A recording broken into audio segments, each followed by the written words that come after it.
हे प्रभु जीशु, आज आम तुम सम्मुखें नम्र हृदय आसुछु। तुमे आम जीवन प्रभु और उद्धारक। आमको तुम शांति और पवित्र आत्मा पूर्ण कर। आम प्रार्थना को शुण, आमको आशीर्वाद कर।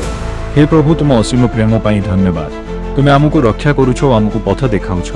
आमे तुम पवित्र नाम को स्तुति करुछु। तुमे महान और कृपामय। हे प्रभु, आमे जेते पाप करिछु से सब पाई क्षमा कर।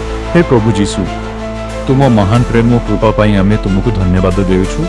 आज आमे नम्र हृदय तुम सम्मुखें आसुछु। हे प्रभु, आम जीवन रे तुम आलोक दियो। अंधकार और भूल पथर आमको दूरे रख। सदा सत्य और न्यायर पथरे आमको नहीं जाओ। हे प्रभु, आम हृदय को प्रेम और दया पूरण कर। आमे जेंता अन्य मानकु सहाय्य करि पारिबु और समस्तଙ୍କ सहित भल व्यवहार करि पारिबु। हे प्रभु, आम परिवार को आशीर्वाद कर। आम घर को शांति और सुख रे पूर्ण कर। जे माने रोगी अछंती सेमानकु सुस्थ कर और जे माने दुख रे अछंती सेमानकु सांत्वना दियो। हे प्रभु, आम देश और समस्त लोकन को आशीर्वाद कर। समस्तଙ୍କ हृदय रे प्रेम, शांति और आशा दियो। हे प्रभु जीशु, आमे आम जीवन को तुम हाथ रे समर्पण करूछु। सदा आमको रक्षा करो और सठिक पथ देखाओ। तुम पवित्र नाम रे आमे प्रार्थना करुछु। आम हृदय को पवित्र करो और आमको सठिक पथरे नहीं जाओ। आमको शक्ति दियो जेंता आमे तुम इच्छा अनुसार चली परिबु। हे प्रभु, आम परिवार को आशीर्वाद कर।